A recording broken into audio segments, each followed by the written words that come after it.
أعوذ بالله من الشيطان الرجيم. بسم الله الرحمن الرحيم. الحمد لله رب العالمين الرحمن الرحيم مالك يوم الدين إياك نعبد وإياك نستعين اهدنا الصراط المستقيم صراط الذين أنعمت عليهم غير المغضوب عليهم ولا الضالين آمين.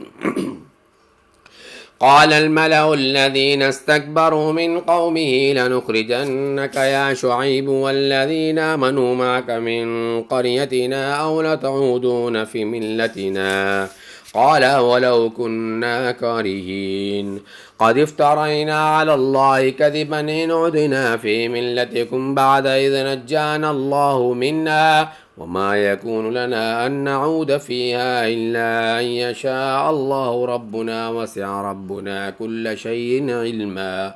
على الله توكلنا ربنا افتح بيننا وبين قومنا بالحق وأنت خير الفاتحين. وقال الملأ الذين كبروا من قومه لئن اتبعتم شعيبا إنكم إذا لخاسرون فأخذتهم الرجفة وأصبحوا في دارهم جاثمين. الذين كذبوا شعيبا كأن لم يغنوا فيها الذين كذبوا شعيبا كانوا هم الخاسرين. فتولى عنهم وقال يا قوم لقد أبلغتكم رسالات ربي ونصحت لكم فكيف آسى على قوم كافرين. وما أرسلنا في قرية من نبي إلا أخذنا أهلها بالبأساء والضراء لعلهم يضرعون ثم بدلنا مكان السيئات الحسنة حتى عفوا وقالوا قد مس آباءنا الضراء والسراء فأخذناهم بغتة وهم لا يشعرون. ولو أن أهل القرى آمنوا واتقوا لفتحنا عليهم بركات من السماء والأرض ولكن كذبوا فأخذناهم بما كانوا يكسبون. أفمن أهل القرى أن يأتيهم بأسنا بياتا وهم نائمون أو من أهل القرى أن يأتيهم بأسنا ضحى وهم يلعبون أفأمنوا مكر الله فلا يأمن مكر الله إلا القوم الخاسرون. أولم يهد للذين يرثون الأرض من بعد أهلها أن لو نشاء أصبناهم بذنوبهم ونطبع على قلوبهم فهم لا يسمعون. تلك القرى نقص عليك من أنبائها ولقد جاءتهم رسل بالبينات وما كانوا ليؤمنوا بما كذبوا من قبل كذلك يطبع الله على قلوب الكافرين. وما وجدنا لأكثرهم من عهد وإن وجدنا أكثرهم لفاسقين. ثم بعثنا من بعدهم موسى بآياتنا إلى فرعون وملئه فظلموا بها فانظر كيف كان عاقبة المفسدين. وقال موسى يا فرعون إني رسول من رب العالمين حقيق على أن لا أقول على الله إلا الحق قد جئتكم ببينة من ربكم فأرسل معي بني إسرائيل. قال إن كنت جئت بآية فأت بها إن كنت من الصادقين. فألقى عصاه فإذا هي ثعبان مبين ونزع يده فإذا هي بيضاء للناظرين. قال الملأ من قوم فرعون إن هذا لساحر عليم يريد أن يخرجكم من أرضكم فماذا تأمرون. قالوا أرجه وأخاه وأرسل في المدائن حاشرين يأتوك بكل ساحر عليم. وجاء السحرة فرعون قالوا إن لنا لاجرا إن كنا نحن الغالبين. قال نعم وإنكم لمن المقربين. قالوا يا موسى إما أن تلقي وإما أن نكون نحن الملقين. قال ألقوا فلما ألقوا سحروا أعين الناس واسترهبوهم وجاءوا بسحر عظيم. وأوحينا إلى موسى أن ألق عصاك فإذا هي تلقف ما يافكون. فوقع الحق وبطل ما كانوا يعملون فغلبوا هنالك وانقلبوا صاغرين وألقي السحرة ساجدين قالوا آمنا برب العالمين رب موسى وهارون. قال فرعون آمنتم به قبل أن آذن لكم إن هذا لمكرتموه من في المدينة لتخرجوا منها أهلها فسوف تعلمون. لأقطعن أيديكم وأرجلكم من خلاف ثم لأصلبنكم أجمعين. قالوا إنا إلى ربنا منقلبون وما تنقم منا إلا أن آمنا بآيات ربنا لما جاءتنا ربنا افرغ علينا صبرا وتوفنا مسلمين. وقال الملأ من قوم فرعون تذر موسى وقومه ليفسدوا في الأرض ويذرك وآليته قال سنقتل أبناءهم ونستحيي نساءهم وإنا فوقهم قاهرون. قال موسى لقومه استعينوا بالله واصبروا وإن الأرض لله يورثها من يشاء من عباده وهو العاقبة للمتقين. قالوا أوذينا من قبل أن تأتينا ومن بعد ما جئتنا. قال عسى ربكم أن يهلك عدوكم ويستخلفكم في الأرض فينظر كيف تعملون. ولقد أخذنا آل فرعون بالسنين ونقص من الثمرات لعلهم يذكرون. فإذا جاءتهم الحسنة قالوا لنا هذه وإن تصبهم سيئة يطيروا بموسى ومن معه ألا إنما طائر عند الله ولكن أكثرهم لا يعلمون. وقالوا مهما تأتينا به من آية لتسحرنا بها فما نحن لك بمؤمنين. فأرسلنا عليهم الطوفان والجراد والقمل والضفادع والدم آيات مفصلات فاستكبروا وكانوا قوما مجرمين. ولما وقع عليهم الرجز قالوا يا موسى ادع لنا ربك بما عهد عندك لئن كشفت عنا الرجز لنؤمنن لك ولنرسلن معك بني إسرائيل. فلما كشفنا عنهم الرجز إلى أجل هم بالغوه إذا هم ينكثون. فانتقمنا منهم فأغرقناهم في اليم بأنهم كذبوا بآياتنا وكانوا عنها غافلين. وأورثنا القوم الذين كانوا مستضعفون مشارق الأرض ومغاربها التي باركنا فيها وتمت كلمة ربك الحسنى على بني إسرائيل بما صبروا ودمرنا ما كان يصنع فرعون وقومه وما كانوا يشعرشون. وجاوزنا ببني إسرائيل البحر واتوا على قوم يعكفون على أصنام لهم. قالوا يا موسى اجعل لنا إلها كما لهم آلهة قال إنكم قوم تجهلون. إن هؤلاء متبر ما هم فيه وباطل ما كانوا يعملون. قال غير الله يبغيكم إلها وهو فضلكم على العالمين. وإذا انجيناكم من آل فرعون يسومونكم سوء العذاب يقتلون أبناءكم ويستحيون نساءكم وفي ذلكم بلاء من ربكم عظيم. ووعدنا موسى 30 ليلة وأتممناها ب10 فتم ميقات ربه 40 ليلة. وقال موسى لأخيه هارون اخلفني في قومي وأصلح ولا تتبع سبيل المفسدين. ولما جاء موسى لميقاتنا وكلمه ربه قال رب أرني انظر إليك. قال لن تراني ولكن انظر إلى الجبل فإن استقر مكانه فسوف تراني. فلما تجلى ربه للجبل جعله دكا وخر موسى صعقا. فلما أفاق قال سبحانك تبت إليك وأنا أول المؤمنين. قال يا موسى إني اصطفيتك على الناس برسالاتي وبكلامي فخذ ما آتيتك وكن من من الشاكرين. وكتبنا له بالألواح من كل شيء موعظة وتفصيلا لكل شيء فخذها بقوة وأمر قومك يأخذوا بأحسنها سأريكم دار الفاسقين. سأصرف عن آياتي الذين يتكبرون في الأرض بغير الحق وإن يروا كل آية لا يؤمنوا بها وإن يروا سبيل الرشد لا يتخذوه سبيلا وإن يروا سبيل الغي يتخذوه سبيلا ذلك بأنهم كذبوا بآياتنا وكانوا عنها غافلين. والذين كذبوا بآياتنا ولقاء الآخرة حبطت أعمالهم هل يجزون إلا ما كانوا يعملون. واتخذ قوم موسى من بعد من حليهم عجلا جسدا له خوار ألم يروا أنه لا يكلمهم ولا يهديهم سبيلا اتخذوا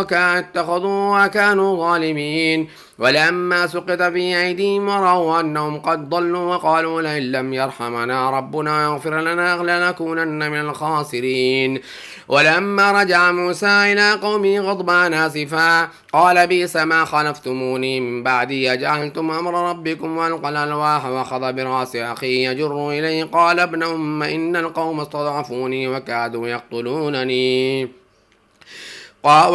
يقتلونني فلا تشمت بي الأعداء ولا تجعلني مع القوم الظالمين. قال رب اغفر لي ولأخي وادخلنا في رحمتك وأنت أرحم الراحمين. إن الذين اتخذوا العجل سينالهم غضب من ربهم وذلة في الحياة الدنيا وكذلك نجزي المفترين. والذين عملوا السيئات ثم تابوا من بعدها وآمنوا إن ربك من بعدها لغفور رحيم. ولما سكت عن موسى الغضب أخذ الألواح وفي نسختها هدى ورحمة للذين هم لربهم يرهبون. واختار موسى قومه 70 رجلا لميقاتنا فلما أخذتهم الرجفة قال رب لو شئت أهلكتهم من قبل وإياي تهلكنا بما فعل السفهاء منا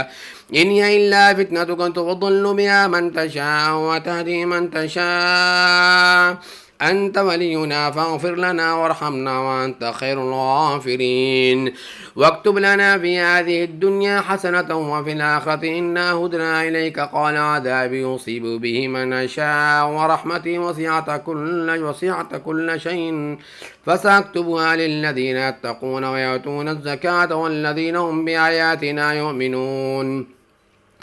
الذين يتبعون الرسول النبي الأمي الذي يجدونه مكتوبا عندهم في التوراة والإنجيل يأمرهم بالمعروف وينهاهم عن المنكر ويحل لهم الطيبات ويحرم عليهم الخبائث ويضع عنهم إصرهم والأغلال التي كانت عليهم فالذين آمنوا به وعزروه ونصروه واتبعوا النور الذي أنزل معه أولئك هم المفلحون. قل يا أيها الناس إني رسول الله إليكم جميعا الذي له ملك السماوات والأرض لا إله إلا هو يحيي ويميت فآمنوا بالله ورسوله النبي الأمي الذي يؤمن بالله وكلماته واتبعوه لعلكم تهتدون. ومن قوم موسى أمة يهدون بالحق وبه يعدلون وقطعناهم 12 أسباطا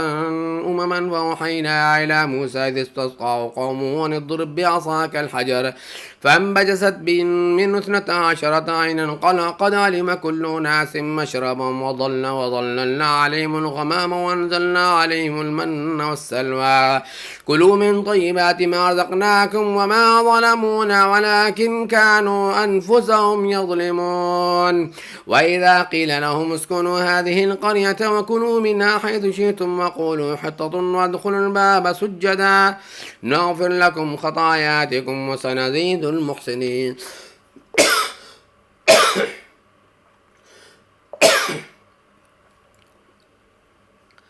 فبدل الذين ظلموا منهم قولا غير الذي قيل لهم فارسلنا عليهم رجزا من السماء ما كانوا يظلمون. واسألوا عن القرية التي كانت حاضرة البحر إذ يعودون في السبت إذ تأتيهم حيتانهم يوم سبتهم شرعا ويوم لا يسبتون لا تأتيهم كذلك نبلوهم بما كانوا يفسقون.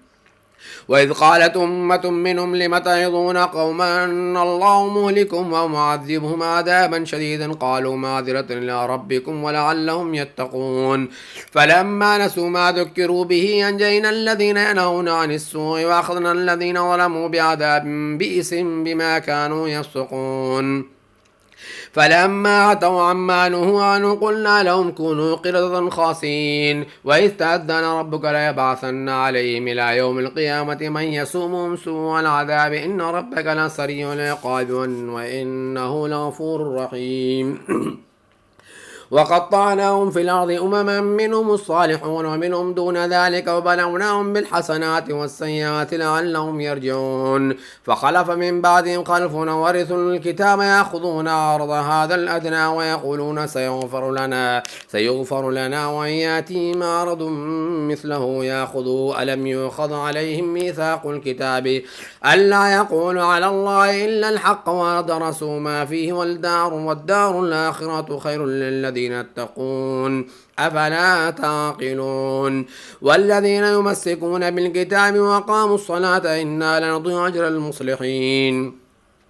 وإذا نطقنا الجبل فوقهم كأنه ظلة وظنوا أنه واقع بهم وخذوا ما آتيناكم بقوة واذكروا ما فيه لعلكم تتقون وإذا أخذ ربك من بني آدم من ظهورهم ذريتهم وشهدهم على أنفسهم ألست بربكم قالوا بلى شهدنا على أن تقولوا يوم القيامة إنا كنا عن هذا غافلين أو تقولوا إنما أشرك آباؤنا من قبل وكنا ذرية من بعضهم أفتهلكنا بما فعل المبطلون وكذلك نفصل الآيات ولعلهم يرجعون واتل عليهم نبأ الذي آتيناه آياتنا فانسلخ منها فاتبعه الشيطان فكان من الغاوين ولو شئنا لرفعناه بها ولكنه أخلد إلى الأرض واتبع هواه فمثله كمثل الكلب إن تحمل عليه يلهث أو تتركه يلهث ذلك مثل القوم الذين كذبوا بآياتنا فاقصص القصص لعلهم يتفكرون ساء مثل القوم الذين كذبوا بآياتنا وأنفسهم كانوا يظلمون من يهد الله فهو المهتدي ومن يضلل فأولئك هم الخاسرون ولقد ذرأنا لجهنم كثيرا من الجن والإنس لهم قلوب لا يفقهون بها ولهم أعين لا يبصرون بها ولهم آذان لا يسمعون بها أولئك كالأنعام بل هم أضلون أولئك هم الغافلون ولله الأسماء الحسنى فادعوه بها وذروا الذين يلحدون في أسمائه سيجزون ما كانوا يعملون وممن خلقنا أمة يهدون بالحق وبه يعدلون والذين كذبوا بآياتنا سنستدرجهم من حيث لا يعلمون وأملي لهم إن كيدي متين أولم يتفكروا ما بصاحب من جنة إن هو إلا نذير مبين أولم ينظروا من ملكوت السماوات والأرض وما خلق الله فيه من شيء أو أن عسى أن يكون قد اقترب أجلهم فبأي حديث بعده يؤمنون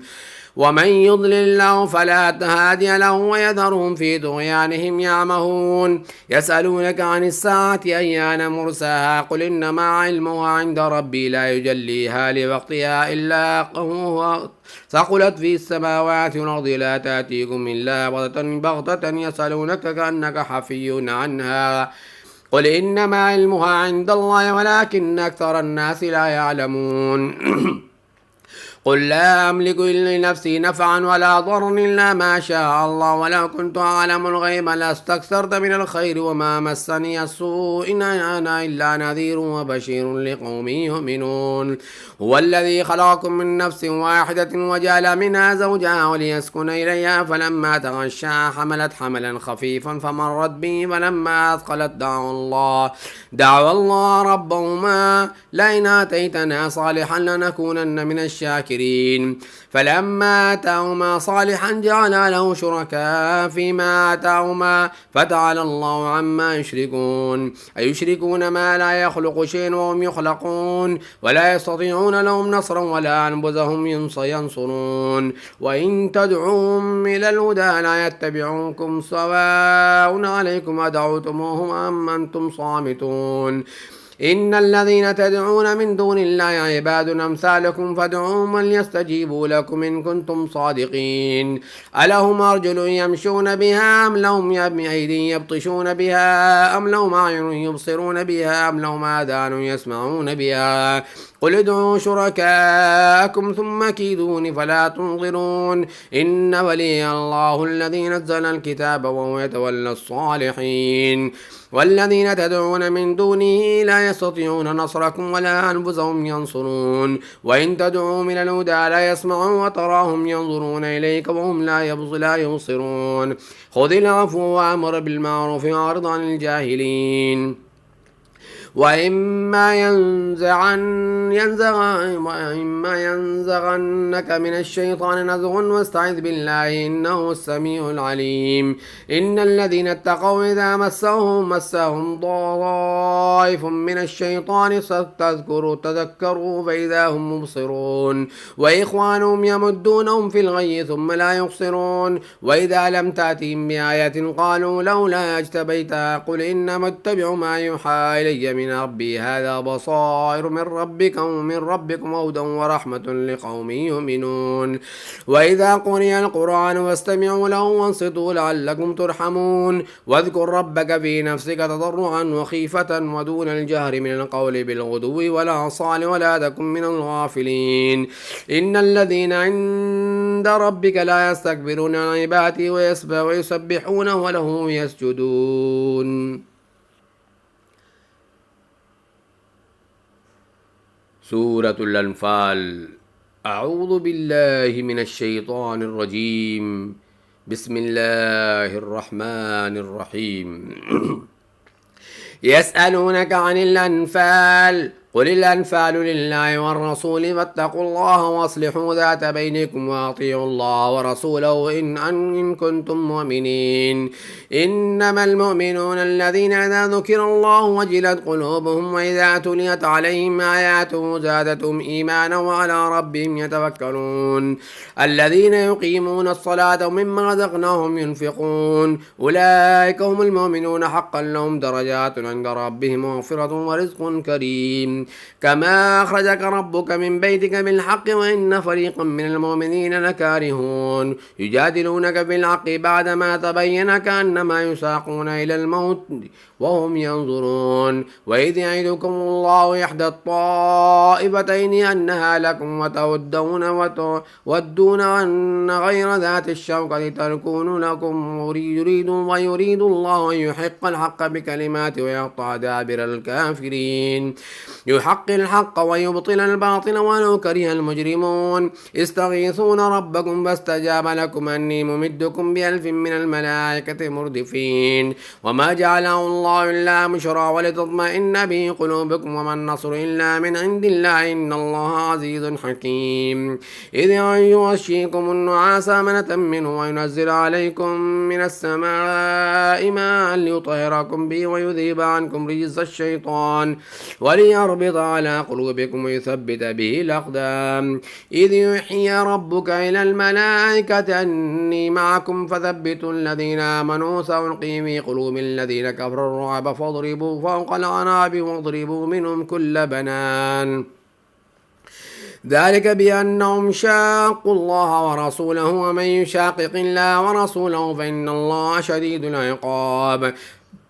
ذلك فذوقوه وأن للكافرين عذاب النار يا أيها الذين آمنوا إذا لقيتم الذين كفروا زحفا ولا تولوا الأدبار ومن يوليهم الذين دبره إلا متحرفا لقتال ومتحيزا إلى فئة فقد باء بغضب من الله ومأواه جهنم وبئس المصير فلم تقتلوهم ولكن الله قتلهم وما رميت إذ رميت ولكن الله رمى وليبلي المؤمنون منه بلاء حسنا إن الله سميع عليم ذلكم وأن الله موهن كيد الكافرين إن تستفتحوا فقد جاءكم الفتح وإن تنتهوا فهو خير لكم وإن تعودوا لعد ولن تغني عنكم فتنتكم شيئا ولو كثرت وأن الله مع المؤمنين يا أيها الذين آمنوا أطيعوا الله ورسوله ولا تولوا عنه وأنتم تسمعون ولا تكونوا كالذين قالوا سمعنا وهم لا يسمعون إن شر الدواب عند الله الصم البكم الذين لا يعقلون ولو علم الله فيهم خيرا لاسمعهم ولو اسمعوا لتولوا وهم معرضون يا أيها الذين آمنوا استجيبوا لله وللرسول إذا دعاكم لما يحييكم واعلموا أن الله يحول بين المرء وقلبه وأنه إليه تحشرون واتقوا فتنة لا تصيبن الذين ظلموا منكم خاصة واعلموا أن الله شديد العقاب واذكروا إذا أنتم قليل مستضعفون بالأرض تخافون أن يتخطفكم الناس فآواكم وأيدكم بنصره ورزقكم من الطيبات لعلكم تشكرون يا أيها الذين آمنوا لا تخونوا الله والرسول وتخونوا أمانتكم وأنتم تعلمون واعلموا أنما أموالكم ولا أولادكم فتنة وأن الله عنده أجر عظيم يا أيها الذين آمنوا إن تتقوا الله يجعل لكم فرقانا ويكفر عنكم سيئاتكم ويغفر لكم والله ذو الفضل العظيم وإذ يمكر بك الذين كفروا يثبتوك ويقتلوك ويخرجوك ويمكرون ويمكر الله والله خير الماكرين وإذا تتلى عليهم آياتنا قالوا قد سمعنا لو نشاء لقلنا مثل هذا إن هذا إلا أساطير الأولين وإذ قالوا اللهم إن كان هذا هو الحق من عندك فامطر علينا حجارة من السماء واتنا بعذاب أليم وما كان الله ليعذبهم وأنت فيهم وما كان الله معذبهم وهم يستغفرون وما لهم أن لا يعذبهم الله وهم يصدون عن المسجد الحرام وما كانوا أولياء إن أولياءه إلا المتقون ولكن أكثرهم لا يعلمون وما كان صلاتهم عند البيت إلا مكاء وتصية وذوقوا العذاب ما كنتم تكفرون إن الذين كفروا ينفقون أموالهم ليصدوا عن سبيل الله فسينفقونها ثم تكون عليهم حسرة ثم يغلبون والذين كفروا إن جهنم يحشرون إلى جهنم يحشرون ليميز الله الخبيث من الطيب ويجعل الخبيث بعضه على بعض فيركمه جميعا فيجعله في جهنم أولئك هم الخاسرون قل للذين كفروا إن ينتهوا يغفر لهم قل للذين كفروا إن ينتهوا يغفر لهم ما قد سلف وإن يعودوا فقد مضت سنة الأولين وقاتلوهم حتى لا تكون فتنة ويكون الدين كله لله فإن انتهوا فإن الله بما تعملون بصير وإن تولوا فاعلموا أن الله مولاكم نعم المولى ونعم النصير.